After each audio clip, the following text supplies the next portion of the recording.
எத்தனை அழகாய் உன்னை கரம் பிடித்து நடத்தினேன் என் மகனே மகனே.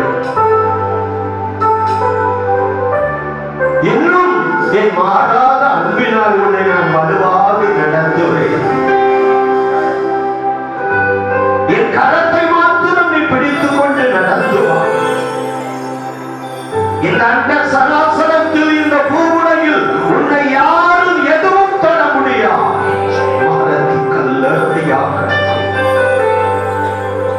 நானே உனக்கு கண்மலை. இந்த கண்மலை கூட செல்லவில்லையா இஸ்ரவேல் ஜனங்களோடு வனாந்தரத்தில்? கர்த்தராகிய யெகோவா நான் உனக்கு நித்திய கண்மலையாயிருப்பேன். அந்த கண்மலை அவர்களோடு கூட சென்றது. இந்த கண்மலையான உன் தேவன் நான் உன்னோடு கூட வருவேன். கண்மலையின் வெடிப்பில் உன்னை மறைத்து காப்பேன். சினம் கடந்து போக மட்டும் என் பாதத்தில் தஞ்சமடைந்தாய் அல்லவா கடந்த நாட்களில். இந்த ஆண்டிலும் இனி வரும் நாட்களிலும் நீ எதிர்கொள்ள போகும் எல்லா சூழ்நிலைகளையும் பிரச்சனைகளை காட்டிலும் நான் பல மடங்கு பெரியவர். இதை மறந்து விடாதே என் மகனே, என் மகனே, கலங்காதே, கொஞ்சமும் கலங்காதே. நான் உன்னோடு கூட தான் இருக்கிறேன். நான் உன்னை கரத்தின் நிழலினால் மறைத்து காப்பேன். உன் சரீரத்தின் பலவீனங்களை குறித்து ஏன் கலங்குகிறாய் மகளே? கொஞ்சமும் கலங்காதே. வாலிப மகனே மகளே, அருமை தாயே தகப்பனே, நாளைய தினத்தை குறித்து ஏன் கலக்கம் அடைகிறாய்? என் மகனே, என் மகளே, உன்னை இதுவரை நான் நடத்தி வந்த பாதைகளை திரும்பிப்பார். நீ நினைத்தபடி ஒருவேளை காரியங்கள் நடக்காமல் போயிருக்கலாம். கடந்த நாட்களிலே நீ நினைத்தபடி ஒருவேளை உன் காரியங்கள் நடைபெறாமல் போயிருக்கலாம். இந்த ஆண்டு கர்த்தரே காரியத்தை உனக்காக வாய்ப்பு பண்ணுவார். கர்த்தரே உன் காரியங்களை வாய்ப்பு பண்ணுவார். உனக்காக யாவற்றையும் அவரே செய்து முடிப்பார். அந்த நம்பிக்கையோடு காத்துக்கொள்ளு. நீ கடந்து வந்து ஒவ்வொரு நாளும் ஒவ்வொரு நிமிடமும் ஒவ்வொரு மணித்துளியும் பறப்பதற்கு முன்னதாக உன்னை அழைத்துக் கொண்டிருந்த புதிய நாளுக்குள்ளே, அந்த புதிய மணித்துளிக்குள்ளே உன்னை அழைத்துக் கொண்டு விடுவதற்கு முன்னதாகவே உனக்கு இறங்கும்படி நானே அந்த நாளுக்கு முன்னதாக காத்திருக்கிறேன்.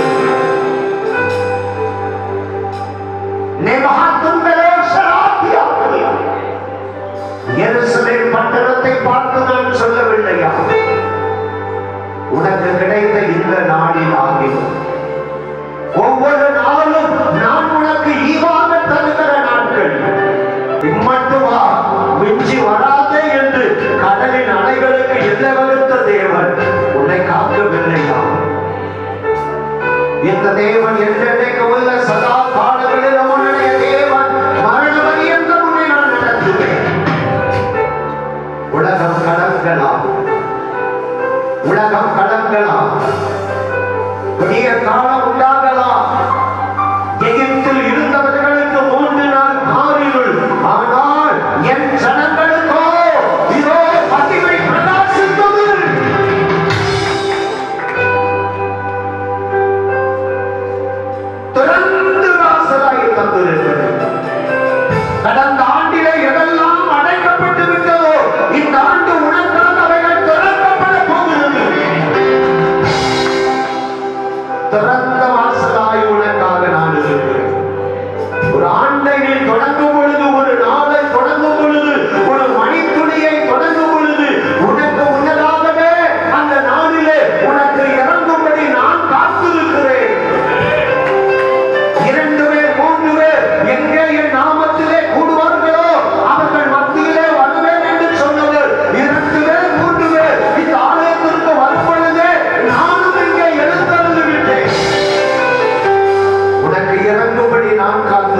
தேவஜனமே, இந்த ஆண்டு ஒரு நாள்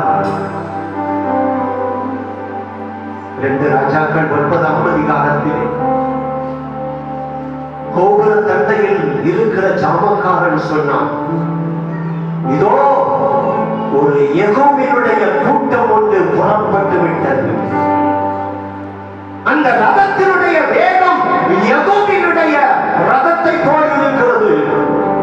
கர்த்தர் சொல்லுகிறார், யேசபேலின் ஆவிகளை, சாபத்தின் கிரியைகளை சங்காரம் செய்யும்படியாக இந்த சபையிலிருந்து யெகூக்களை நான் அபிஷேகம் பண்ணி எழுப்ப போகிறேன். தன் சபைக்காக பக்தி வைராக்கியம் பாராட்டக்கூடிய பினகாஸ்களை எழுப்ப போகிறேன். ஒரு வைராக்கியமான அபிஷேகம், ஒரு வைராக்கியமான அபிஷேகம் பெற்றுக்கொள்.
அடைபட்ட காரியங்களை எல்லாம் தரும். முழு எகிப்தும் பஞ்சத்தில் இருந்த பொழுது ஒரு கோசை நாட்டு செழிப்பை யாக்கோபின் புத்திரர்களுக்கு நான் யோசேப்பின் கரங்கள் வாஞ்சித்தது போல, வாரி வழங்கினது போல யோசேப்பின் தேவன் உன்னோடு கூட இருக்கிறார். முழு உலகமும் பஞ்சத்திலே வாடினாலும் மகளே, நான் என் கையை திறந்த சகல ஜீவராசிகளும் நன்மையினால் நிரப்பும். இந்த யோசேப்பின் தேவன் உனக்காக தன் கரங்களை திறந்து விட்டேன். திறந்த வாசல். யோசேப்பின் தேவன் உனக்காக திறந்து விட்டேன். என் கரம் உனக்காக தாழ்ந்து திறந்திருக்கும். என் கரத்தின் நலனினால் மூடி மறைப்பேன். என் கரம் உன்னை மேன்மைப்படுத்தும். நான் என் கையை திறக்க சகல ஜீவராசிகளும் நன்மையினால் அந்த கரம் உனக்காக திறக்கப்படும். அந்த திறக்கப்பட்ட கரத்தில் இருக்கிற நிழல் உன்னை காக்கும். அந்த கரமே உன்னை தாங்கி உயர்த்தும். அன்பு தகப்பனே, எங்களோடு கூட பேசுவது உடைய அடியும், கேட்பது உடைய ஜனங்கள், கடந்து வருவது உடைய வார்த்தையாக இருக்கு. என்னை மறைத்து நீ வெளிப்படு. இயேசு ரட்சகர் இந்த திருநாமத்தில் இருக்கிறேன். நல்லபிதாவே. இன்றைக்கு திருச்சபையிலே வாசிக்கப்பட்ட அந்த சங்கீதத்தை எடுத்துக்கொள்ளலாம். 138ஆம் சங்கீதம் 8வது வசனம். சங்கீதம், கர்த்தர் எனக்காக யாவற்றையும் செய்து முடிப்பார். கர்த்தர் எனக்காக யாவற்றையும் செய்து முடிப்பார்.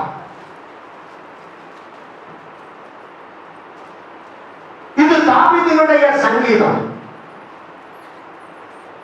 சங்கீதம் அந்த தலைப்பை பாருங்கள், தாவீதினுடைய சங்கீதம். இது ஒரு விசுவாச அறிக்கை.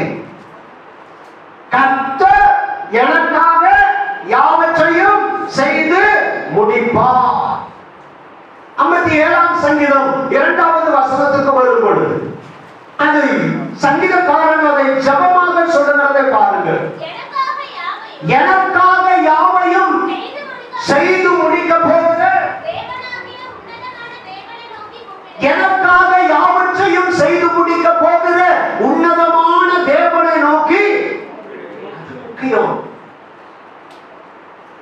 கர்த்தர் எனக்காக யாவற்றையும் செய்து முடிப்பார். அது ஒரு விசுவாச அறிக்கை. அது ஒரு விசுவாச அறிக்கை.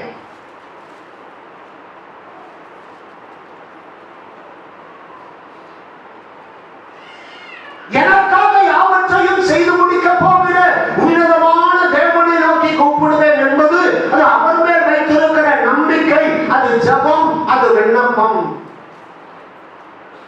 The Lord will do everything for me.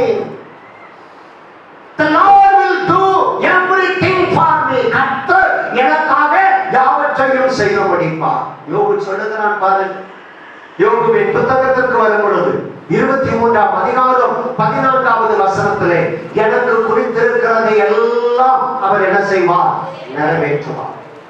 எனக்கு குறித்திருக்கிறவைகளை எல்லாம் அவர் நிறைவேற்றுவார். இப்படிப்பட்டவைகள் இன்னும் ஏராளம் அவரிடத்திலே உண்டு. ஒரு நிச்சயமான ஒரு வார்த்தையை சொல்லுகிறார். ஆண்டு நமக்கு சொன்னார் அல்லவா, திறந்த வாசலை உனக்கு முன்பாக. யாத்திராகமத்தின் புத்தகத்திற்கு நீங்க வரும் பொழுது 5ஆம் அதிகாரத்துல, யாத்திராகமத்தின் புத்தகம் 5ஆம் அதிகாரத்துல ஒரு மனிதனுடைய கதறுதலை பாருங்க. 22, 23. கர்த்தரிடத்தில் மோசே திரும்பி போய், ஆண்டவரே, இந்த ஜனங்களுக்கு தீங்கு வரப்பண்ணினது என்ன? ஏன் என்னை அனுப்பினீர் இந்த மக்களிடத்திலே? பார்வோனிடத்திலே இந்த மக்களுக்காக நான் உமது நாமத்தை கொண்டு பேசும்படி பார்வோனிடத்தில் பிரவேசித்தது முதல் அவன் இந்த ஜனங்களை உபத்திரவப்படுத்துகிறான். நீர் இன்னும் உம்முடைய ஜனங்களை விடுதலையாக்கவில்லையே. இன்னும் அடைபட்டு தானே கிடக்கிறது, வாசல் திறக்கப்படவில்லையே. ஒரு அங்கலாய்ப்பு, ஒரு ஜபம். ஆண்டவரிடத்திலே தேவ மனிதனாகிய மோசே தீர்க்கதரிசி நிற்கிறான். நீங்க தாங்க என்னை அழைத்தீங்க, நீங்க தாங்க என்னை அந்த உச்சடியில் எழுந்தறிந்தவருடைய தேவ தயவாக சந்தித்தீங்க, பார்வோனிடத்துல உன்னை அனுப்பினேன்னு சொன்னீங்க. ஆனா போக போக போக ஒண்ணுமே இல்லையா ஆண்டவரே? செங்கல் வேண்டும், ஆனா வைக்கோல் தரமாட்டேன் என்று சொல்லுகிறானே. சட்டங்கள் கடுமையாக எபிரேய மருத்துவச்சிகளை கொண்டு கூட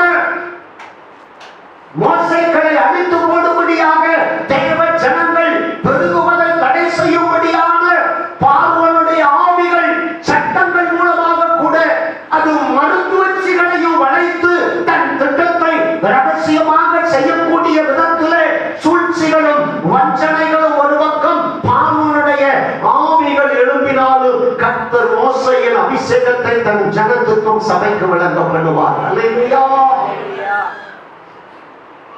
இயேசுவினுடைய ஆவிகள் கரைபடுத்தும்படியாக தேவ ஜனங்களையும் சபையையும் இதோ அவர்களுடைய பாதையை விட்டு விலக பண்ணும்படியாக, இடர பண்ணும்படியாக அசுத்தத்தினுடைய இயேசுவேல்கள் ஆவிகள் எழுப்பினாலும் ஒரு யெகூவினுடைய கூட்டத்தை தேவன் எழுப்பத்தான் போகிறார். அல்லேலூயா. துஷ்ட ஆமான்கள் எழுப்பினாலும் ஒரு எஸ்தருடைய அபிஷேகத்தினால் நிரம்பக்கூடிய ஒரு கூட்டம் தேவ சமூகத்திலே மன்றாடுகிற ஒரு வாஞ்சிக்கிற ஒரு கூட்டத்தை தேவன் எழுப்பத்தான் போகிறார்.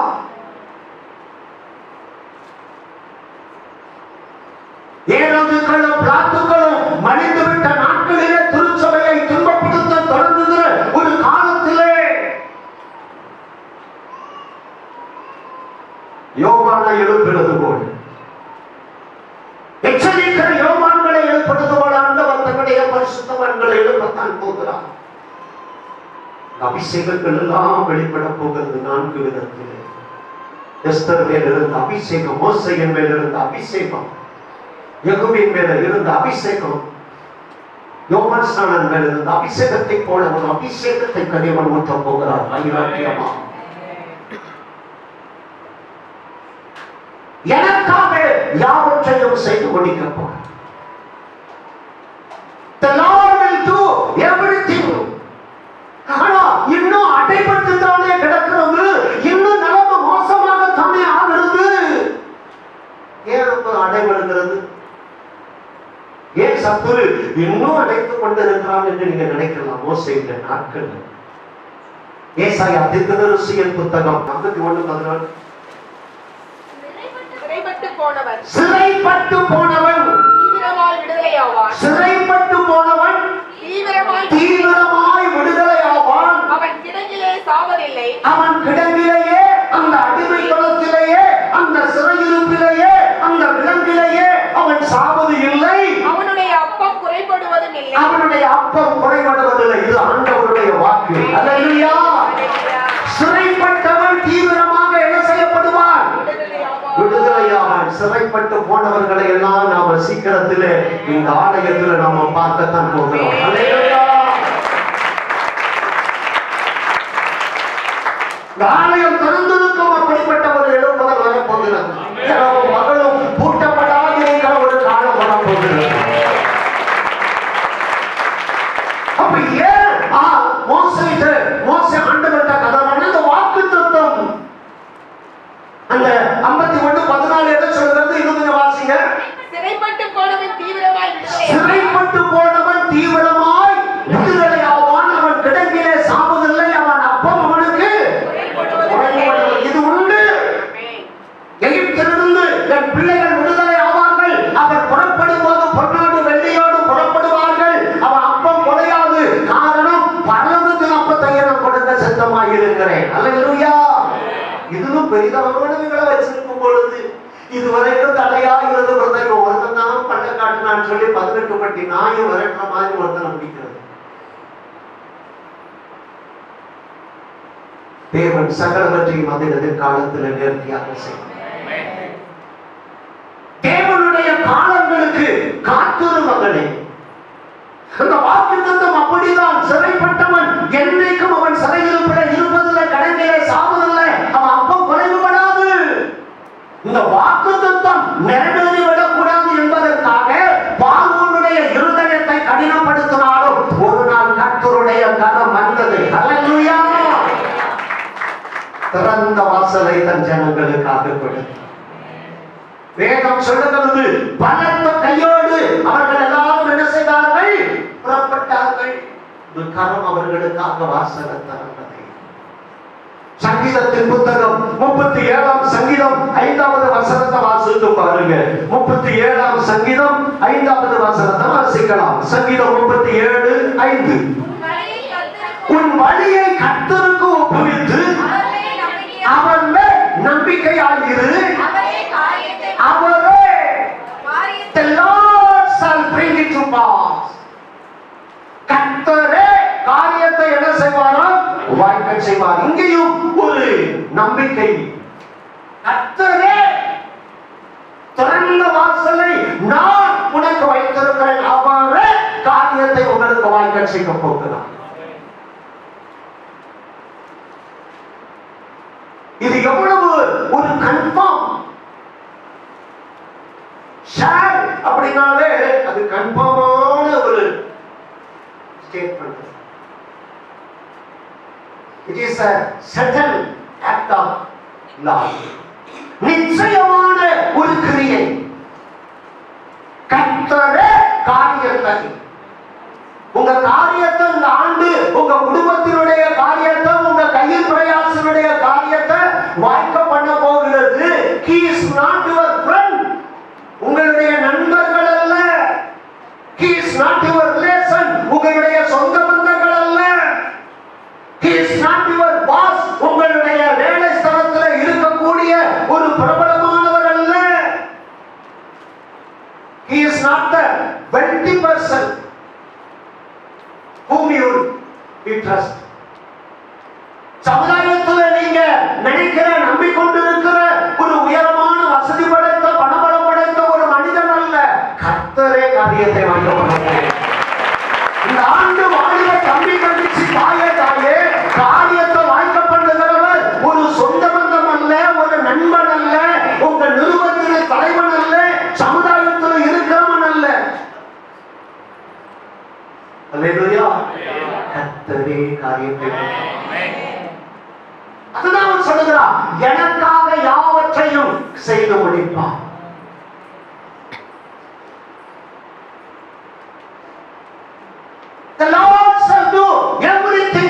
அணி கர்த்தரே எனக்கா. அமெரிக்க ஐக்கிய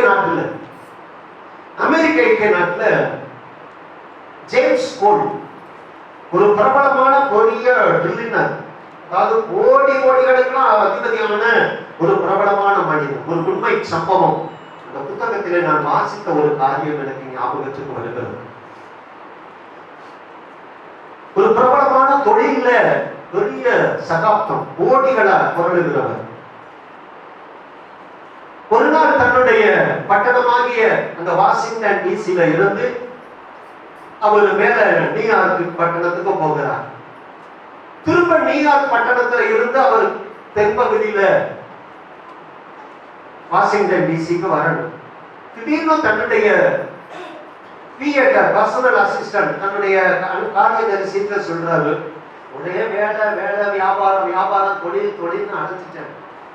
இந்த வேலையை முடிச்சுட்டு நான் திரும்ப வரும் பொழுது நான் வேற ஒரு பாதை வழியா கொஞ்சம் சுத்தி மாற்று பாதையில வர்றதுக்கு கிளிவ்லாந்து அந்த பகுதியா கொஞ்சம் வேற பகுதியா மேற்கு பகுதி வடக்கு பகுதியா, அதாவது உங்களுக்கு புரியுற மாதிரி சொல்றாங்க, பெங்களூருக்கு போகிறதா சேலம் போய் நான் பெங்களூர் போகலாம். இப்படி கூடி ஊட்டி மலை ஏறி மசனகுடி வழியா மத்திப்பூர் வழியா கூட நான் என்ன செய்யலாம், கர்நாடகா எல்லையை தொட்டு கூட நான் என்ன செய்யலாம் போகலாம். அதே மாதிரி தன்னுடைய பாதையை மாற்றி அது கொஞ்சம் தூரமான பாதை, ஒரு நாள் 2 நாள் ஆகலாம். அதுவும் விமானத்துல இல்ல ட்ரெயின்ல போடு, நான் கொஞ்சம் இளைப்பாடி தூங்கி வரணும் அப்படின்னு சொல்லி தன்னுடைய அந்தரங்க காரியதரிசிட்ட டிக்கெட் புக் பண்ணி அந்த வேலை முடிஞ்சது. இப்ப திரும்ப வடக்க போனவர் தெற்க வரணும். மேட்டுப்பாளையத்துல இருந்து நான் ஊட்டி இங்க போகணும், எங்க கோயம்புத்தூர் போகணும். இப்ப நான் எங்க போறேன், மேட்டுப்பாளையத்துல இருந்து திரும்ப கோயம்புத்தூருக்கு போகாம எங்க போறேன், அன்னூர் போய் அப்படியே சுத்தி போய் திருப்பூர் போய் திரும்ப வந்து என்ன செய்ய வர்றேன், கோயம்புத்தூர் பக்கம். அதுக்கு ஒரு பிளான் போட்டுருக்கேன், ட்ரெயின்ல வந்து கொண்டு இருக்கேன். இது அவரா போட்டது. திடீர்னு அந்த நாட்கள் அந்த நிலக்கரி நீராவி இன்ஜின் அவரா போட்டது. இன்ஜின் ஒரு இடத்துல நின்றுட்டு ட்ரெயின். அப்போ இறங்கி வந்து என்ன எல்லாரும் நிற்கிறாங்க, ரொம்ப நேரம் இறங்கி வந்து கேட்கும் போது இல்ல என்ஜின்ல ஒரு சின்ன கோளாறு, ஒரு 2-3 மணி நேரம் ஆகும். அதனால ட்ரெயின்ல இருந்து இளைப்பாருங்க, தூங்குறவங்க தூங்குங்க. பக்கத்துல சின்ன சின்ன அழகிய கிராமங்கள்லாம் இருக்குது, கொஞ்சம் காலார அப்படியே நடந்து போயிட்டு வாங்க. எல்லாரும் வந்ததுக்கு பிறகுதான் நான் என்ன செய்வேன், ட்ரெயினை எடுப்பேன். ஒரு 2-3 மணி நேரம் ஆகும். அப்ப நான் உங்களுக்கு சைலண்ட் ஹார்ன் அடிக்கிறேன், அவங்க எல்லாருமே கேட்போம். இந்த பக்கத்துல இருக்கக்கூடிய சின்ன சின்ன அழகான இந்த கிராமங்களை போய் பார்த்துவாங்க அப்படின்னு என்ஜின் டிரைவர் சொல்றாரு. இல்ல மக்களும் சிலர் படுத்து தூங்குறாங்க, சிலர் அப்படியே இந்த பக்கத்துல இருக்கக்கூடிய அந்த மலைகள் அந்த சின்ன சின்ன கிராமங்களை போய் பார்த்துபடி அப்படியே போறாங்க. அப்ப இந்த பெரிய பணக்காரர் என்ன செய்தாரு, இறங்கி போகிறார். தன்னுடைய தனி அறையை கூட்டிட்டு அந்த ட்ரெயின்ல இருந்து இறங்கி போகும்போது பக்கத்துல அந்த கிராமத்துல ஒரு சின்ன ஆலயம், அந்த ஆலயம் தெரியுதுன்னு சொல்லி அந்த ஆலயத்தை நோக்கி போறாரு. பக்கத்துல போகும்போது ஒரு சின்ன கூட்டம் இருக்கு. அந்த சின்ன கூட்டம் என்னன்னு பார்த்தா வெளிய மேஜெல்லாம் போட்டு உட்கார்ந்து இருக்கிறாங்க. என்னன்னு கேட்கிறாரு, இந்த ஆலயத்தை ஏழை விட போகிறோம், இன்னைக்கு ஏழை விடுறதுக்காக வந்திருக்கிறோம். எதற்கு அப்படிங்கும் போது இந்த ஆலயத்தை கடன் வாங்கி கட்டினாங்க இந்த கிராமத்தின் மக்கள். இயற்கை பொய்த்து போயிட்டு, விவசாயம் பொய்த்து போய்விட்டது. அதனால இவங்களால இந்த ஆலயத்துக்கு கட்ட வேண்டிய அந்த பணம் அந்த தரல. அதனால இந்த ஆலயத்தை நாங்க ஜப்தி பண்ணி எடுத்து வேற நோக்கத்துக்காக நாங்க இதை பயன்படுத்த போகிறோம். இவங்க கடன் அடைக்க தவறிட்டாங்க. ஆலயத்தை பார்த்தா ஆலயத்துல ஒரு சின்ன கூட்டம் ஜோம் பண்ணி கொண்டு இருக்கு. உள்ள போகிறார். ஒரு மூப்பர் அழைச்சி என்ன பிரச்சனை, ஐயா நாங்க கடன் வாங்கினது உண்மைதான், ஆனா இந்த வருஷம் எங்களுடைய விளைச்சல் எதிர்பார்த்த அளவுக்கு இல்லை. ஒண்ணு காஞ்சி கெடுப்போம், இல்லாட்டா பேச்சு கெடுப்போம் அப்படின்னு சொல்லுவாங்க. நம்ம தஞ்சாவூர் பக்கம் இந்த டெல்டா பகுதியில இருக்கிற மக்கள் ஒண்ணுல இந்த காவிரியார் என்ன செய்யும், காஞ்சி கெடுப்போம், அல்லனா மேல இருக்கிற மழை என்ன செய்யும், பெய்து கெடுப்போம் அப்படின்னு சொல்லுவாங்க. அந்த மாதிரி தான் இப்ப நடந்துருக்கு. அறுக்க வேண்டிய நேரத்துல லட்சக்கணக்கான ஏக்கர் நமக்கு சோறு போடுற மக்கள் இன்னைக்கு சாப்பிட வழி இல்லாம இன்னைக்கு ரோட்ல வந்திருக்காங்க. இதற்கெல்லாம் நம்ம செவ்வாய்க்கிழமை ஜெபம் பண்ண போகிற மறுபடியா அந்த வறுமை எங்களால் அந்த பணத்தை கட்ட முடியல. உடனே தன்னுடைய கோட்டு பாக்கெட்ட கையை விட்டு செக் புக் எடுத்தார். அந்த ஏலம் எடுத்து போற ஏலம் விட போகிறவர்கிட்ட கேட்கிறார், எவ்வளவு கடன் தொகை உங்களுக்கு செலுத்தப்பட வேண்டும்? ஒரே செக்கில் எழுதி அந்த ஆணையத்தை மீட்டு அந்த மக்கள் கையில் கொடுத்திருக்கிறார். அந்த மக்கள் செய்த ஒரே காரியம்,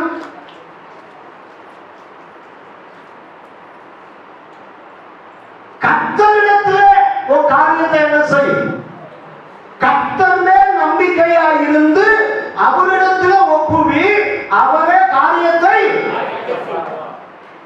இந்த ஆண்டு ஒப்புவிக்க வேண்டியது உங்க கடமை. நம்பிக்கையா இருக்க வேண்டியது உங்க கடமை. காரியத்தை அவர் வாய்க்க செய்வார். அல்லேலூயா.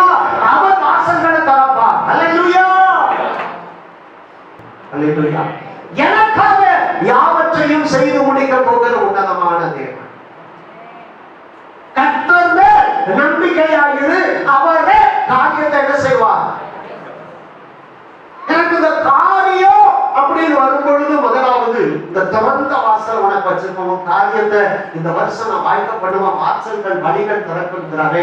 முதலாவது ஒரு காரியம் ஆதியாகமத்தின் புத்தகம் 24ஆம் அதிகாரம் 33வது வசனம். ஆதியாகமம் 24ஆம் அதிகாரம் 33வது வசனம். ஆதியாகமம் 24:33. பின்பு எலியாசருக்கு முன்பாக போஜனம் வைக்கப்பட்டது. அப்பொழுது எலியாசர், நான் வந்த காரியத்தை சொல்லும் முன்னே புசிக்க மாட்டேன் என்றான். நான் வந்த காரியத்தை சொல்லும் முன்னே புசிக்க மாட்டேன் என்றான். அதற்கு அவன் சொல்லும் என்றான். கர்த்தரே காரியத்தை வாய்க்க பண்ணுகிறார். எங்க நடக்குது? அந்த 50வது வசனத்துக்கு வாங்க, அந்த காரியத்தை வாசிக்க முடியும். 50வது வசனத்தை வாசிங்க.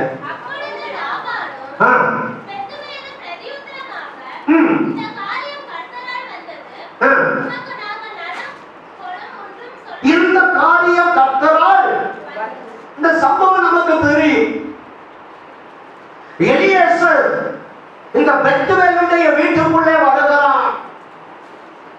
இந்த ரெபெக்காளுடைய அண்ணன் லாபான் முன்னே நிற்கிறான். பெத்துவேல் அங்கே இருக்கிறான். ரெபெக்காளுடைய தாய் அங்கே இருக்கிறார். ரெபெக்காள் முழு குடும்பமும் இருக்கிறது. அவனுக்கு முன்னதாக போஜனம் ஆயத்தம் பண்ணி வைக்கப்பட்டிருக்கிறது. பெரிய ஒரு போஜனம் வைக்கப்பட்டிருக்கிறது. மணமகள் ரெபெக்காள் இருக்கிறார். பெத்துவேல் அப்பா இருக்கிறார். லாபான் இருக்கிறான். மாமியார் வரப்போகிற அந்த அம்மா எல்லாரும் இருக்கிறாங்க. அப்ப அந்த வீட்டுல ஒரு தேவை இருக்கிறது. அப்போ ஆபிரகாம் என்ன சொல்றான் பாருங்க. இங்க 23ஆம் அதிகாரத்துல 24ஆம் அதிகாரத்துல 9வது வசனத்தை பாருங்க.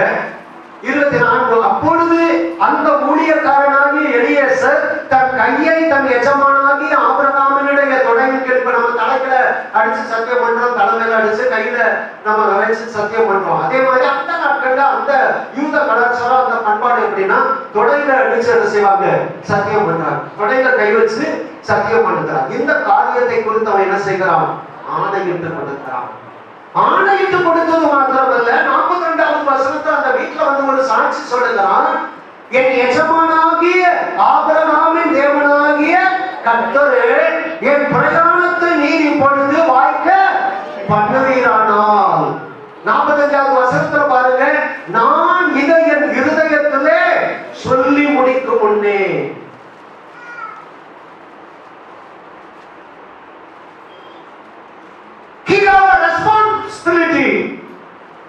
அவன் மேல ஒரு பொறுப்பு வைத்திருக்கிறது. கர்த்தர் காரியத்தை வாய்க்க பண்ண போகிறார். கர்த்தரே உங்களுக்காக யாவற்றையும் செய்து முடிப்பார். அவர் இந்த காரியத்தில் ஒரு திறந்த வாசலை தருவேன் என்று சொல்லுகிறாரே. முதலாவது, இந்த புதிய ஆண்டு திறக்கும் பொழுது ஏதோ ஒரு பொறுப்பு பிள்ளைய குறித்த ஒரு பொறுப்பா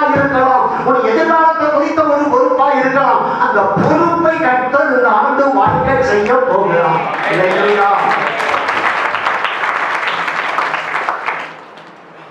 I have a responsibility. எனக்கு முன்னாடி எல்லாம் வச்சிருக்கு. அங்கேதான் உடனே அவன் சாப்பிடல. அவன் என்ன செய்யணும் பாருங்க. அவனுக்கு முன்னதாக 33, 24, 33ல எலியாசருக்கு முன்பாக போஜனம் வைக்கப்பட்டது. அவன் நான் வந்த காரியத்தை சொல்லும் முன்னே நான் என்ன செய்ய மாட்டேன், புசிக்க மாட்டேன். அப்பதான் எல்லாவற்றையும் அதுல இருந்து எப்படி வந்த என்னை நேர்வழியாய் நடத்தி வந்த தேவன் 600 மைல் நடந்து வந்திருக்கிறான். 48வது வசனத்துல என் எஜமானின் தேவனாகிய ஆபிரகாமின் தேவனுக்கு ஸ்தோத்திரம், என்னை நேர்வழியாய் பத்திரமாய் நடத்தி வந்தார். கர்த்தர் சரியான வழியிலே நம்முடைய பிள்ளைகளை நடத்துவார். அல்லேலூயா. இந்த ஆண்டு பயப்படாத, நான் உனக்கு துணை நிற்கிறேன், உன் வழக்கதை பிடித்து துணையாக நிற்பேன் என்று சொல்லி துறந்த வாசலை உனக்கு முன்னதாக வைத்திருக்கிறேன் என்றவர் கர்த்தரே காரியத்தை வாய்க்க பண்ணுவார். அன்றைக்கு எலியாசருக்கு ஒரு பொறுப்பு இருந்தது. I have a responsibility. என் மேல ஒரு காரியம் இருக்கிறது, என் மேல் ஒரு காரியம் வைக்கப்பட்டு இருக்கிறது. அந்த உண்மையில அப்படி உத்தரவாதம் எடுக்கலாம். ஆண்டவர் ஆசீர்வதிக்கிறவர் தான். ஆனா அந்த ஆசீர்வதிக்கிற தேவனை மறக்காதீங்க சொன்னார்ல. உபாகமத்தின் புத்தகம் 8ஆம் அதிகாரம் 8:17. என் சாமர்த்தியமும் என் கை பெலனும் இந்த ஐஸ்வர்யத்தை எனக்கு சம்பாதித்தது என்று நீ உன் இருதயத்தில் சொல்லிக் கொள்ளாமலும் இருக்க எச்சரிக்கையாய் இருந்து உன் தேவனாகிய கர்த்தரை நினைப்பாயாக. அவரே உன் பிதாக்களுக்கு ஆணையிட்டு கொடுத்த தம்முடைய உடன்படிக்கையை உறுதிப்படுத்தும்படி இந்நாளில் உனக்கு உண்டாயிருக்கிறது போல ஐஸ்வர்யத்தை சம்பாதிப்பதற்குண்டான பலன கிருபையை தந்திருக்கிறது அவர்தான். என் சாமர்த்தியம், என் கைப்பலன், என் இது இல்லையா, பலனை தருவது கிருபை கர்த்தர். அல்லேலூயா. உங்க ஆசீர்வதிக்கிறவர்தான். செய்யும் தொழில் நம்ம தெய்வம் நமக்கு ஆசீர்வாதமா தருவார். அதுவே தெய்வமா மாறும் பொழுது அது என்ன செய்யும், தொய்யும். செய்யும் தொழில் தெய்வமா மாறும்போது அந்த தொழில் என்ன செய்யும், தொய்யும். ஆசீர்வதிக்கிற தேவன் என் மேல ஒரு காரியம் வைக்கப்பட்டிருக்கிறது. அந்த காரியத்துல அவன் உண்மையா இருக்கிறான். பாருங்க, இந்த ஆணையிட்டு கொடுக்கிறான் 9வது வசனத்துல. He was a man of promise keeper. He was a man of promise keeper. எத்தனை தடவை காலையில எழுதி வந்தார். குளிர்னு இன்னும் கொஞ்சம் வடக்கட்டும், இன்னும் கொஞ்சம். எத்தனை தடவை காலையில அந்த ரட்சகர் உனக்கு இந்த புதிய நாளுக்கு வந்திருக்கிற என் கிருபையை ஊற்ற விரும்புகிறேன், என் ஆசீர்வாதத்தை ஊற்ற விரும்புகிறேன், கொஞ்சம் என் பாதத்துல நிற்பியா, எழுப்ப மாட்டியா மகள். கர்த்தர் எத்தனை தடவை உங்களோட வந்து பேசுறாரு மகளே, எத்தனை தடவை சபைக்கு உத்தரவாதம் கொடுத்திருக்கிற அந்த உத்தரவாதத்தை உண்மையா இல்லையா? இந்த உத்தரவாதம் என்ன உத்தரவாதம்? 5வது அதிகாரம் 29வது வசனத்துல ஒரு மனிதனுடைய கதவன் கர்த்தர் சபித்த இந்த பூமியிலே எனக்கு உண்டான வேலையிலும் இந்த கையின் பிரயாசத்திலும் இவன் என்னை தேற்றுவான் என்று சொல்லி அவன் என்ன செய்தான், நோவான்னு பேரிட்டான். இந்த பிள்ளைய குறிச்சு எனக்கு ஒரு நோக்கம் உண்டு. இது கர்த்தர் சபித்த இந்த பூமி, இந்த ஊழியத்துல, இந்த வேலையில, என் குடும்பத்துல இவன் என்ன தேற்றுவான் என்று சொல்லி அந்த நாமைக்கு என்ன செய்யலாம், பிள்ளையா பிறந்தனா அந்த பிள்ளைக்கு என்ன செய்யலாம், ஒரு உத்தரவாதம் பரலோகம் வச்சிருக்கு. ஒரு மேல ஒரு உத்தரவாதம் இருக்கு, சும்மா இல்ல.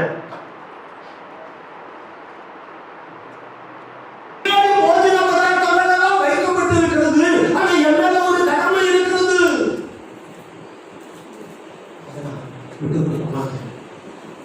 600 மைல் நடந்து வந்து அந்த பயண கழிப்புல முதல்ல சாப்பிட்டு வெட்டிட்டு அதுக்கு உங்களுக்கு பார்க்கலாம், உங்களை அனுப்பிடுவான். ஒரு தீர்க்கதரிசி தேவன் கொடுத்த வார்த்தையை அவன் எலும்புகளிலிருந்து அடைபட்ட வார்த்தையை வெளியே சொல்லலைன்னா அவன் சிக்காயிடும், அவன் பலவீனப்பட்டுவான், வியாதிப்பட்டுவான். நிக்கிற வரைக்கும் சிங்கம், நான் உங்களுக்கு அதை சொல்லாம விட்டுட்டேன் அப்படின்னு சொன்னா நான் வியாதிப்பட்டுவேன், பலவீனப்பட்டுவேன். எலும்புகளுக்குள்ள அடைக்கப்பட்ட அக்னியான வார்த்தை இருக்கும். அதை நான் சொல்றேன். நாளைக்கே கர்த்தருடைய வருகை வருது, இன்னைக்கே கர்த்தருடைய வருகை வருதுன்னு சொல்லி உங்களை கர்த்தருக்கு ஆயத்தப்படுத்தி விட்டு போறதுதான் என் கடமை. என் நம்பரை ரகசியப்படுத்தி உங்களுக்கு ஒரு பிரயோஜனம். இந்த ஆண்டு கர்த்தரே காரியத்தை வாய்க்க பண்ணினார். நான் அந்த காரியத்தை சொல்லாமல் புசிக்க மாட்டேன். உடனே அந்த லாபான பெத்துவேல் சொல்றாங்க, இந்த காரியம் கர்த்தரால் வந்தது. இந்த காரியத்தை ஆணையிட்டு கொடுத்திருக்கிறேன் என் எஜமானிடத்திலே. இந்த காரியத்துக்காக கர்த்தரிடத்திலே நான் ஜெபித்திருக்கிறேன். இந்த காரியத்தை சொல்ல மட்டும் நான் புசிக்க மாட்டேன். He was a man of he has a responsibility. Responsibility. என் மேல ஒரு கடமை இருக்குது. எத்தனை கர்த்தர் சபைக்கு உத்தரவாதம் கொடுத்தார். இந்த உத்தரவாதத்தை கடந்த நாட்டில் நிறைவேற்றிய எத்தனை மக்கள் செத்தாங்க. ரெண்டாவது 2 நாள் கழிச்சு அந்த உபவாச கூட்டத்தில் அவங்களோட பேச உத்தரவாதத்தை நாம் இழந்து இருக்கிறோம். ஆண்டு பிள்ளைகள் காரியமாக இருக்கும், இன்னும் கவலைப்படாதீங்க. கையில் பிரயாசமாக இருக்கலாம். உங்களுக்கு ஒரு உத்தரவாதம் குடும்பத்தை நடத்த, வாழ்வு பிள்ளைகளை கரையேற்ற ஒரு உத்தரவாதம் கர்த்தர் காரியத்தை வாய்க்க செய்வார். அல்லேலூயா, அல்லேலூயா. கர்த்தர் காரியத்தை 38ஆம் அதிகாரம், ஏசாயா 38ஆம் அதிகாரம், ஏசாயா 38ஆம் அதிகாரம் 14வது வசனம். ஏசாயா 38:14. நமுட்டை போலும் தகவிலான் குருவியை போலும் கூவினேன், புறாவை போல் புலம்பினேன். நமுட்டை போலவும் தகவிலான் குருவியை போலவும் கூவினேன், புறாவை போல் புலம்பினேன். என் கண்கள் உயர பார்க்கிறதினால் பூத்து போயின. கர்த்தாவே ஒடுங்கி போகிறேன். என் காரியத்தை மேற்போட்டு கொள்ளும் என்றார். Take my matter upon you. என் காரியத்தை உங்க மேல கொண்டு கொள்ளுங்கப்பா. காரியத்தை உங்க மேல போட்டு ராஜாதான் ஆனா தீர்க்கதரிசி மூலமா ஒரு காரியம் வந்துட்டு உன் வீட்டு காரியத்தை ஒழுங்குபடுத்து இனி படைக்க மாட்டாரு. யாரு பலவீனத்துல இருந்து புலம்புறான். 38ஆம் அதிகாரத்துல பாருங்க 13வது வசனம் எப்படி முடிகிறது. இன்னைக்கு இரவுக்குள்ள என்னை முடிய பண்ணுவேன். இவனே வீட்டுக்கெல்லாம் SMS அனுப்பிட்டான், வாட்ஸ்அப்ல அனுப்பிட்டான். இன்னைக்கு நான் செத்து போயிருவேன். இன்னைக்கு இரவுக்குள்ளே என்னை நம்முடைய ஆண்டவர் நாளானாலும் லேட் ஆனாலும் உயிரோட எழுப்பி நம்முடைய குடும்பத்துக்கு திரும்ப தருகிறது. நாடி போனாலும் அந்த பிள்ளைகளுக்கு உயிர்கால வைத்து மரியாதையும் மாற்றாதையும் கைவிடாம கொடுத்துட்டு போயிட்டாரு. இந்த ஆண்டு இழந்த பலவீனம் எல்லாவற்றையும் கர்த்தர் நான்கு பலத்து அல்லேலூயா. சுகத்துக்கு உண்டான வழிகள் வாசல்கள் தேவன் கைகூடி வர பண்ணுவார். கடந்த நாட்களில் வியாதிகள் உக்கிரங்கள் மூடியிருக்கலாம். உன் அரங்கத்துக்குள்ளே சமாதானமும் உன் அரண்மனைக்குள்ளே சுகமும் இருப்பதாக. என் காரியத்தை என்ன செய்யும்பா? மேற்கொண்டு நமுட்ட போட, தலைவனாக போட, புறாவை போட நான் பண்றேன். 20வது வசனத்துல பாருங்க. அது மாத்திரமில்ல 69ஆம் சங்கீதம் 20வது வசனத்துல சங்கீதக்காரன் புலம்புகிறான். சங்கீதம் 69:20. சங்கீதம் 69:20. சங்கீதம் 69:20. நிந்தை என் இருதயத்தை பிளந்தது, எனக்காக பரிதவிக்கிறவன் ஒருவன் உண்டோ என்று காத்திருந்தேன்.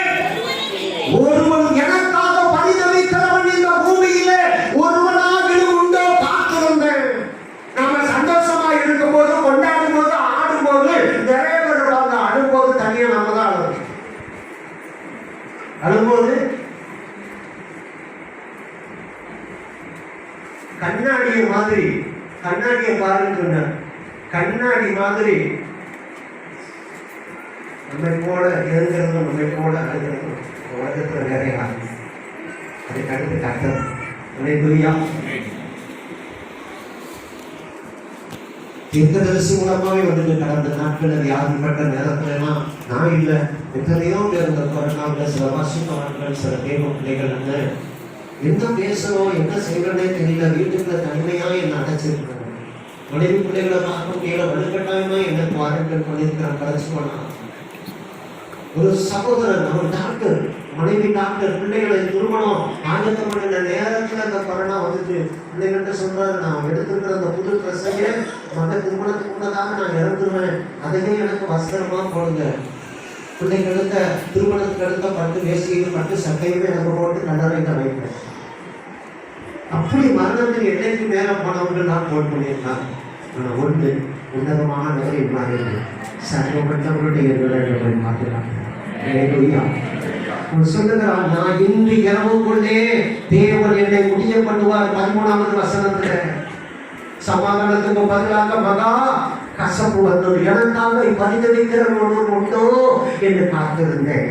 20வது வசனத்துல சொல்லுகிறார், கர்த்தர் என்னை ரட்சிக்க. ஏசாயா 38:20 எல்லாரும் சேர்ந்து வாசிங்க. கர்த்தர் என்னை ரட்சிக்க வந்தார். சொல்லுங்க, கர்த்தர் என்னை ரட்சிக்க. இந்த ஆண்டு அவர் நமக்கு சுமந்து கொடுக்கிறவர். நம்முடைய அப்பத்தையும் தன்னை ஆசீர்வதி. கடந்த நாடுகளிலே கடந்து சென்ற தீங்குகள் யாவுகளிலிருந்து பலப்படுத்துவது. என் காரியத்தை மேற்கொண்டுக் கொள். அந்த வியாதியிலே சொல்லுகிறான், என் காரியத்தை உங்க மேல போட்டுக் கொள்ளுங்கப்பா.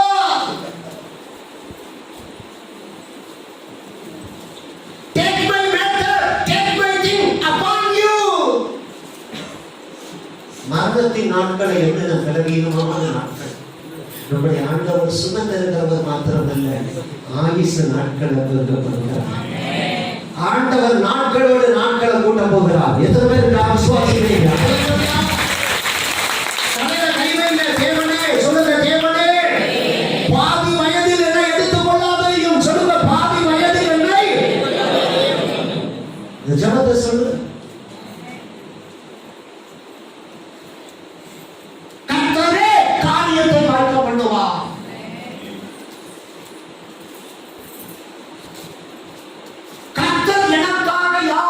செய்து முடிப்பார். ஒரு மனிதன் ஒரு அருமையான ஒரு ரெஸ்பான்சிபிலிட்டி, பொறுப்பு எலியேசர். இந்த காரியம் கர்த்தரால் வந்து பிள்ளைகள் காரியமாக இருக்கலாம். நான்கு விளைவதற்கு முன்னதாக சில பொறுப்பு, சில ரெஸ்பான்சிபிலிட்டி இருக்கு. கர்த்தரை காரியத்தை கைகூடி வரப்படுவார். வாசல்கள் இருக்கிறார். வியாதி பலவீனம் என்கிற அந்த கசப்பு ஒரு மகா பெரிய காரியமாய் உங்களை அங்கலாய்த்துக் கொண்டிருக்கலாம். கர்த்தர் சொல்கிறார், அந்த பலவீனத்திலிருந்து மாற்றி உன் ஆயுசு நாட்களையும் நான் பதில் பண்ண போகிறேன். எஸ்ராவின் புத்தகம் 10ஆம் அதிகாரம் 4வது வசனத்தை வாசித்து பாருங்க. எஸ்ராவின் புத்தகம் 10ஆம் அதிகாரம் 4வது வசனம். எஸ்ரா 10ஆம் அதிகாரம் 4வது வசனத்தை வாசிக்கலாம். எழுந்திரும், இந்த காரியத்தை நடப்பிக்கிறது உமக்கு அடுத்தது. நாங்கள் உம்மோடு கூட இருப்போம், நீ திடம் கொண்டு இதை செய்யும். 2வது வசனத்தின் கடைசி வாக்கியம் சொல்கிறது, ஆகிலும் இப்பொழுது இந்த காரியத்தில் இன்னும் இஸ்ரவேலுக்கு. எஸ்ரா எழுந்திருக்கிறான். லேவியர்கள், ஆசாரியர்கள், பிரதானமானவர்கள் எல்லாம் அந்த எஸ்ரா என்ற ஒரு தேவ மனிதனுக்கு முன்னதாக தங்களை சுத்திகரிக்கும்படியாக தவறு செய்துட்டாங்க. அந்நிய ஸ்திரீகளை கூடிக்கொண்டாங்க. அந்நிய ஸ்திரீகளை கூடிக்கொண்டார்கள். பிள்ளைகளை பெற்றெடுத்தாங்க. ஆனால் தேவனுக்கு அது உகந்ததாய் தெரியல. அந்த நாட்களிலே காரணம், தேவன் ஒரு பரிசுத்த சந்ததியை தான் வந்து பிறப்பதற்கு ஒரு வித்தை, ஒரு பரிசுத்த கூட்டத்தை, ஒரு தேசத்தை உருவாக்க சித்தம் கொண்டிருக்கிறார். அந்த வித்திலிருந்து ஒரு இரட்சகர் எழுப்ப வேண்டும். அதனால நீ இதை சாப்பிட, இதை சாப்பிடாத, நீ இதை செய்யாத, அவர்களை ஒரு பரிசுத்த சந்ததியாய் கட்டி எழுப்புகிற நாட்களிலே ஏடாபுடமான சேட்டை பண்ணிட்டான். ஏடாபுடமான சேட்டை. பரிசுத்த வாழ்க்கையிலே ஒரு தடுமாற்றம். ஒரே ஒரு மனிதனை எழுப்புகிறார், எஸ்ராவை. பரிசுத்த உடைசலான காரியங்கள், பரிசுத்தத்திலே முன்னேற முடியாதபடி ஒரு மழை, ஒரு கண்ணி, ஒரு சிக்கல், அது குடும்ப உறவாக மாறி பிள்ளையாக மாறிவிட்டது. இனி அந்த கண்ணி, அந்த செயலிலிருந்து எப்படி விடுபட முடியும்? ஒரு தடுமாற்றம் இருக்கும் பொழுது ஊழியர்கள் தொடங்கி கேறாங்க.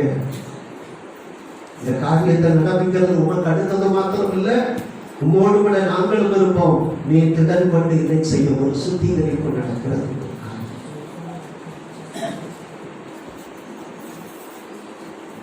ரெஸ்பான்சிபிலிட்டி, ஒரு மனிதன் மேல விழுந்த ஒரு கடமையை தேவன் நிறைவேற்றுகிறார். ரிமோட்ஸ் ஒரு மனிதன் புலம்பிக் கொண்டே இருக்கிறான். என் நாட்கள் முடிய போது, என் நாட்கள் முடிய போது, என் காரியத்தை யார் மேற்கொண்டு கொள்ளுவா? உன் காரியம் முடியாதடா, உனக்கு சுதந்திரம். உன் நாட்களை போட்டுக்கிறேன். இங்கே ரெஸ்டோரேஷன், ஒரு சுத்திகரிப்பு நடக்க வேண்டும். இன்னைக்கு சொல்ற அந்த சபையில சில தடுமாறீங்க, பரிசுத்த வாழ்க்கையில தடுமாறீங்களே, எங்கேயோ ஒரு கண்ணி. தங்கள் மந்தையை காத்துக்கொண்டு இருந்தவர்கள் அந்த நடுநிசி வேளையிலையும் அந்த குளிர் நேரத்திலையும் தங்கள் மந்தைய உண்மையா காத்துக்கொண்டு இருந்தவர்களுக்கு தான் பரலோகத்தினுடைய சேனை அந்த வெளிச்சம் அவங்க மேல பிரகாசித்தது. உண்மையா காத்துக்கொண்டிருந்தாங்க. உங்க குடும்ப வாழ்க்கையில உண்மையா இருக்கீங்களா? உங்க பரிசுத்த வாழ்க்கையில உண்மையா இருக்கிறீங்களா? ஆலயத்துல என்பதல்ல, தனிமையில யாரும் பார்க்காத நேரத்துல நீ எதை பார்க்கிறாய், எதை பேசுகிறாய், அதுதான் நீ. எல்லாருக்கும் முன்பாக தனிமையாய் உன்னை யாரும் பார்க்காத நேரத்திலே நீ யார், எதை பேசுகிறாய், எதை சிந்திக்கிறாய்? ஒரு டிவி ரிமோட், உன்னுடைய கையில் இருக்கக்கூடிய அந்த செல்போன் எதை வாட்ச் பண்ணுது, அதுதான் நீ. சீனவாம்பிலே போகிற இடைந்து 18 பேர் எருசலேமில் குடியிருந்தவர்களை காட்டிலும் அவங்க ஒன்றும் பாவி இல்லை. நீயும் அனந்திருமாம போனா இந்த அடைக்கலம் உன்னை விட்டு போயிருந்தா ஆண்டவர் சொன்னார். இயேசு கிறிஸ்துவின் ரத்தத்துக்கு சட்டைகளுக்கு உள்ளே இருந்தவனுக்கு ஆபத்து இல்லை, வெளியே இருந்தா பாதுகாப்பு. ஐயோ திருமணம் முடிச்சுட்டோமே, பிள்ளைய கத்துட்டோமே, அன்னைக்கு நடந்த நான் நல்லா கவனிச்சுக்கிறேன். அன்னைக்கு நடந்த ஒரு சூழ்நிலை. ஆனா அன்னைக்கு நான் சொல்ல வர்றது ஏதோ ஒரு கண்ணி, ஏதோ ஒரு கண்ணி, ஏதோ ஒரு வளர், ஏதோ ஒரு ரகசிய பாவம். உங்களால் முடியல, கர்த்தர் முடியாததை முடிய பண்ணுவார். அபிஷேகத்தினால் நுகத்தடிகள் முடியும், மனிதனால் கூடாது தேவனால். அல்லேலூயா, அல்லேலூயா. எரேமியா தீர்க்கதரிசியின் புத்தகம் 20ஆம் அதிகாரம் 12வது வசனம். நான் ஸ்பீடா ஓடுறேன். எரேமியா 20ஆம் அதிகாரம் 12வது வசனம். எரேமியா 20:12. ஆனாலும் நீதிமானை சோதித்து அறிந்து உள்ளிந்திரியங்களையும் இருதயத்தை பார்க்கிறே சேனைகளின் கர்த்தாவே, நீர் அவர்களுக்கு நீதியை சரி கட்டுகிறதை நான் காண்பேனாக. என் காரியத்தை உம்மிடத்திலே சாட்டிவிட்டேன். என்ன காரியம்? 11வது வசனத்துல சொல்லுகிறான், கர்த்தரோ பயங்கர பராக்கிரமசாலியார் என்னோடு இருக்கிறார். என்னை துன்பப்படுத்துகிறவர்கள் மேற்கொள்ளாமல் இடறுவார்கள். தங்கள் காரியம் வாய்க்காதபடியால் மிகவும் வெட்கப்படுவார்கள். மறக்கப்படாத நித்திய ரட்சை அவர்களுக்கு உண்டாகும். கடந்த நாட்களிலே உங்களை ரட்சை உண்டாக்கும்படி, அவமானம் உண்டாக்கும்படி, நிந்தை பண்ணும்படி ஆகணும்னா எல்லாவற்றுக்கும் தேவன் கணக்கு வைத்திருக்கிறார். கர்த்தருடைய ஊழியக்காரனிடத்தில் அவர் கரம் இருக்கும். உங்க ஊழியக்காரனை கனப்படுத்துங்க. சில நேரம் இந்த திருமண காரியம், நல்ல காரியத்தை விட ஸ்டேட்டஸ் பார்க்கிறது. நான் இந்த சபையில தான் இருக்கிறேன், இவர் தான் என் திருச்சபைக்கு போதகர் சொல்ல மாட்டாங்க. எங்கேயோ இருக்கிற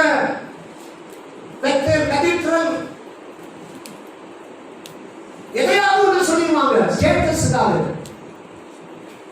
ஊழியக்காரன் காயப்படுத்துறாங்க. ஏன்னா இந்த சொல்ல வரேன்னு எனக்கு தெரியாது.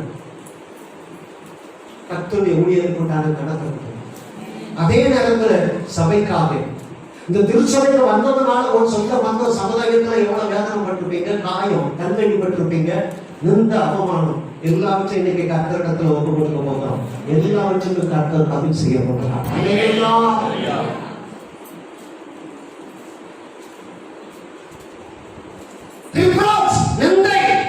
கடந்த ஆண்டுகளிலே எத்தனையோ நிந்தை கர்த்தருக்காக, மற்ற மனிதர்களுக்காக, கர்த்தரை ஆராதிப்பதற்காக ஒண்ணு செய்யலாம். ஒன்னே ஒண்ணுதான் செய்யலாம். என் காரியத்தை உம்மிடத்தில் சாக்கிவிட்டேன். என் மேல ஒரு பொறுப்பு. எலியேசர் கர்த்தரை நம்பினான். கர்த்தரை நம்பினான். நான் அவரிடத்தில் ஒப்புக் கொடுக்கிறேன். காரியத்தை வைக்கப்பட்டார். கசப்பு வியாதி ஒரு காரியமாய் அவன் மேல வந்தது. இந்த வியாதி பலவீனத்தை யாரும் என் மேல போட்டுக் கொள்வா? எனக்காக நான் இருக்கேன்ப்பா. கர்த்தர் சுகம் கொடுக்கிறார். பரிசுத்தத்துக்கு அடுத்த காரியத்துல முன்னேறி செல்ல முடியல. அந்த செய்யன அந்த சங்கிலியை எப்படி உடைக்கணும் தெரியல. கர்த்தர் துணை செய்தார். ரெஸ்டோரேஷன். இன்னைக்கு எதிரிகளால் வந்த பழி சொல்லி கடைசியா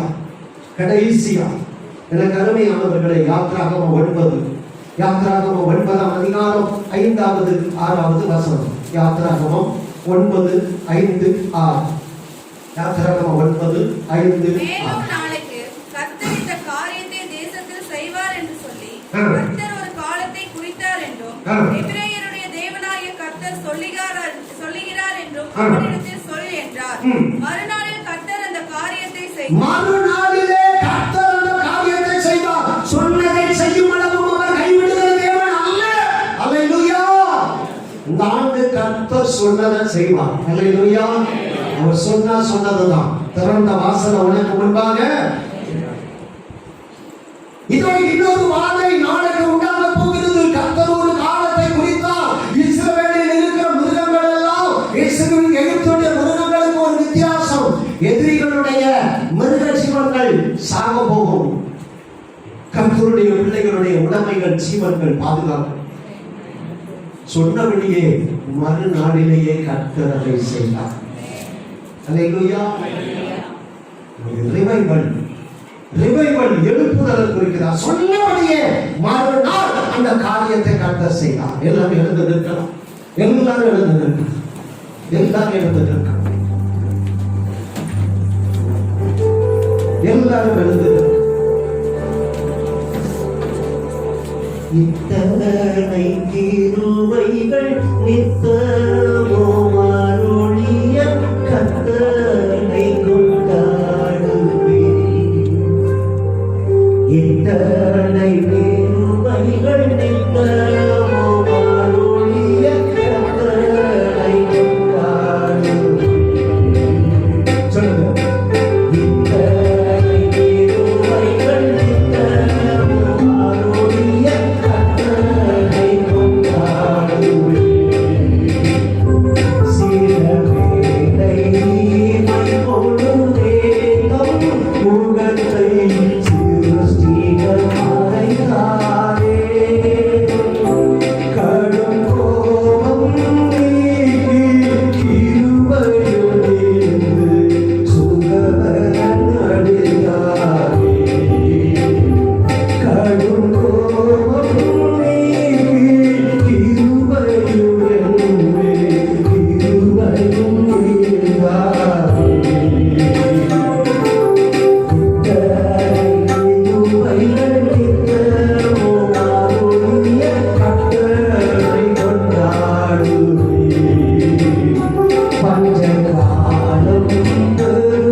அமைத்து வர வேண்டிய பொருள்.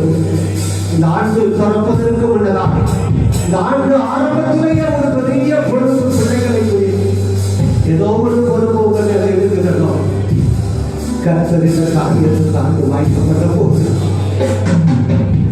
சொல்லுங்க, என் மேல ஒரு பொறுப்பு இருக்கிறது, என் பிள்ளைகளை குறித்த ஒரு பொறுப்பு இருக்கிறது, என் எதிர்காலத்தை குறித்து எனக்கு ஒரு பொறுப்பு, என் தகப்பனுக்கு ஒரு உணர்ந்த மகனாக ஒரு உணர்ந்த மகனாக நான் ஆசீர்வாதமாக மாறவே.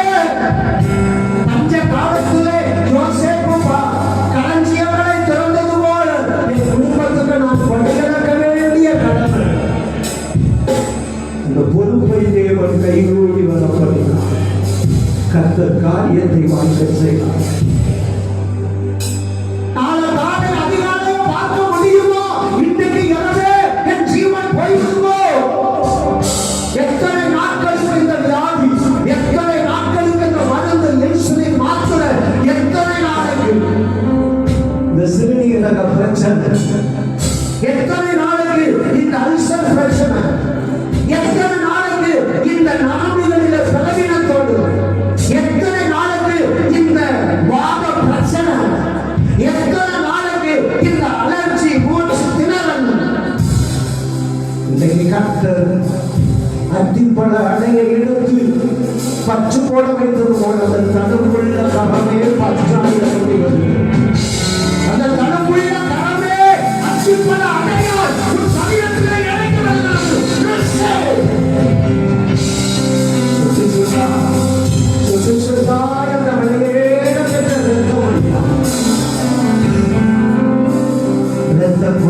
சுகர் வியாதி, அல்சர் வியாதிகள், கல்லீரலிலே, கணையத்திலே, கண்களிலே, நரம்புகளிலே, சிறுநீரகத்திலே, நுரையீரலிலே, குடலிலே, இறப்பையிலே, சரீரத்தின் ஒவ்வொரு அவயங்களிலும், கர்ப்ப பையிலையும் தனக்குள்ளே உடைய தனக்குள்ள கரம், உடைய இரத்தத்தின் பொருட்கள் அத்திப்பட அடையை போல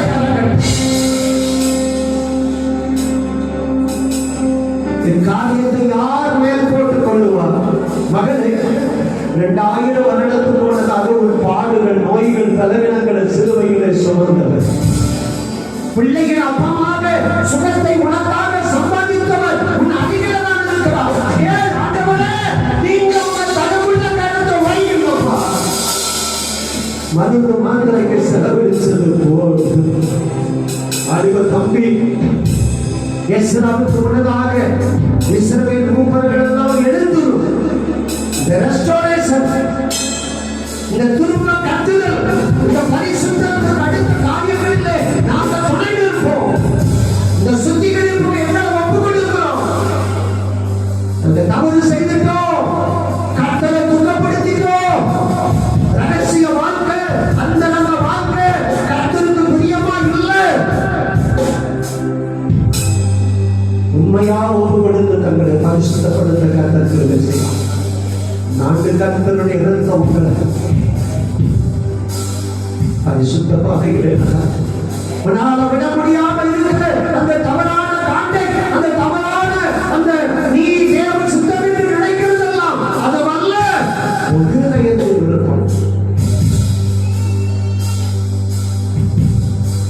என் காரியத்தை உங்களிடத்திலே சாத்தி விட்டேன். சில நேரம் விடுவான், சில நேரம் இணங்குவான். என்னை வெட்கப்படுத்த நினைச்சாங்க, அவதூறு பண்ண நினைச்சாங்க. தேவியா கர்த்தரிடத்துல சாட்டி விட்டான். கடந்த வருடத்துல எத்தனையோ நின்ற, எத்தனையோ அவமானம், எத்தனையோ காயம். என் நாமத்துக்காக நீ பட்டாயிரம் உன் சொந்த பந்தங்கள்